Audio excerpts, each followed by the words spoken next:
Good morning. ഞാൻ കോളേജിലെത്തി. KSUക്കാർ മുദ്രാവാക്യം വിളിക്കുന്നുണ്ട്. എന്താ സംഭവം എന്നറിയില്ല.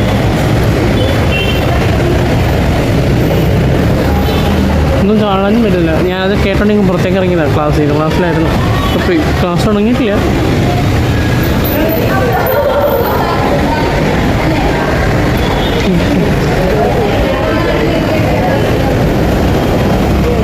എന്നാ സംഭവം കണ്ടിട്ടില്ല. മുദ്രാവാക്യം വിളിക്കുന്നുണ്ട് KSUക്കാർ. എന്തോ ഇല്ല അങ്ങനെന്തോ എന്താണോ.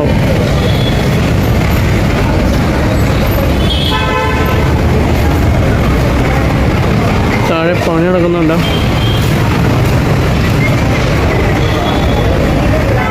മോർണിംഗ് നോക്കുമ്പോൾ എല്ലാം കൃത്യമായിട്ട് കാണാമല്ലോ.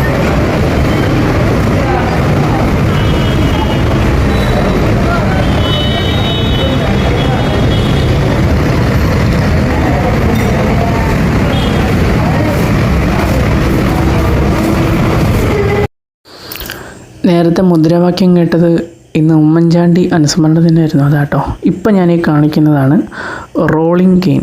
ആ ബോൾ കണ്ടോ, അതിങ്ങനെ കറങ്ങുന്നുണ്ടോ? അപ്പോൾ ഇതാണ് റോളിംഗ് കെയിൻ എന്ന് പറയുന്നത്. അതായത് ഞങ്ങൾ വിഷ്വലി ഇമ്പയർഡ് ഉപയോഗിക്കുന്ന വൈറ്റ് കെയിനിൻ്റെ ഒരു വിഭാഗമാണിത്. ഇതേപോലെ പല ടിപ്പുകൾ എന്ന് പറയും. ഇതേപോലെ പല ടിപ്പിലുള്ള കെയിനുകൾ നമുക്ക് അവൈലബിൾ ആണ്. എൻ്റെ അടുത്ത് ഇതല്ലാതെ വേറെ ഒരെണ്ണം ഉണ്ടായിരുന്നു. പക്ഷെ അത് നടക്കാൻ ഭയങ്കര പാടാണ്. നടക്കുന്ന സമയത്ത് ചിലപ്പോൾ അത് നമ്മുടെ ഈ മേത്തിങ്ങനെ ഇടിച്ച് കുത്തിക്കയറും. ചില സമയത്ത് ആ പിടിക്കുന്ന ഭാഗം നിങ്ങൾ കാണും. ഞാൻ നടക്കുമ്പോൾ ആ പിടിക്കുന്ന ഭാഗം കാണുന്നില്ല. അപ്പോൾ ചില സമയത്ത് ഈ ചില സ്ഥലങ്ങളിലൊക്കെ കുത്തിയിട്ട് ഇത് വന്നിട്ട് നമ്മുടെ മേത്തിങ്ങനെ ഈ വയറിൻ്റെ ഭാഗത്ത് ഇടിക്കും ചില സമയത്ത്. റോളിംഗ് കെയിൻ ആകുമ്പോൾ ആ പ്രശ്നം നമുക്ക് അനുഭവിക്കേണ്ടി വരുന്നില്ല. സുഖമായിട്ട് നടന്നു പോകാം. അങ്ങനെ റോൾ ചെയ്ത് സുഖമായിട്ട് നടന്നു പോകാൻ പറ്റും. എല്ലാ സ്ഥലത്തും പറ്റില്ല. ഇതേപോലെ ഇപ്പം നമ്മൾ കാണുന്നില്ല, അതുപോലത്തെ റോഡാണെങ്കിൽ മാത്രമേ പറ്റുള്ളൂ. അല്ലെങ്കിൽ നമ്മളിങ്ങനെ അടിച്ചടിച്ച് നടക്കണം. അപ്പോൾ അടിച്ചടിച്ച് നടക്കാൻ ഞാനിത് ഈ വീട്ടിൽ കാണിക്കുന്നത്. ഞാൻ ഈ വീട്ടിൽ സൗണ്ട് കൊടുത്തിട്ടില്ല. ഞാൻ പറഞ്ഞായിരുന്നു, പക്ഷെ മൈക്കില്ലാത്തതുകൊണ്ട് അത് റെക്കോർഡായിട്ടില്ല. എൻ്റെ സൗണ്ട് വന്നിട്ടില്ല. അപ്പോൾ അതുകൊണ്ട് ഇപ്പോൾ വോയിസ് ഓവർ കൊടുക്കുവാണ്. സൗണ്ട് ശരിയാവാത്തതുകൊണ്ട്. അപ്പോൾ ഇതാണ് റോളിംഗ് കെയിൻ. ഇത് തന്നെ എൻ്റെ അടുത്ത് ഞാൻ പറഞ്ഞു, എൻ്റെ അടുത്ത് വേറൊരു കെയിനുണ്ടെന്ന്. അതിൻ്റെ വീഡിയോ നേരത്തെ ചെയ്തിട്ടുണ്ടായിരുന്നു, വൈറ്റ് കെയിൻ്റെ. അപ്പോൾ അത് നിങ്ങൾ കണ്ടു കഴിഞ്ഞാൽ നിങ്ങൾക്ക് മനസ്സിലാവും ഏതാ എങ്ങനെയാണെന്നുള്ളത്. ഓക്കെ,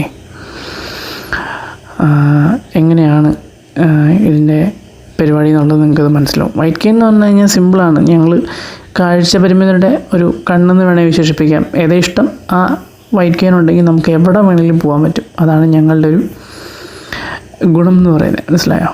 അപ്പോൾ അതെ, ഇതുകൊണ്ട് നടക്കുമ്പോൾ വേറൊരു വ്യൂ ആണിത്. ഇങ്ങനെയും നമുക്കിതുകൊണ്ട് നടക്കാൻ പറ്റും. അപ്പോൾ ഈ ഒരു ഇൻഫർമേഷൻ ഇന്ന് ഞാൻ നിങ്ങളിലേക്ക് പങ്കുവെക്കാമെന്ന് വിചാരിച്ചുകൊണ്ടൊന്നും വേറെ ഒന്നും ഷൂട്ട് ചെയ്തില്ല. അപ്പോൾ ഇതായിരുന്നു നമ്മുടെ ഇന്നത്തെ കൊച്ചു വീഡിയോ. അപ്പോൾ എന്തായാലും നമുക്ക് നാളെ കാണാം. ടാറ്റ, ബൈ.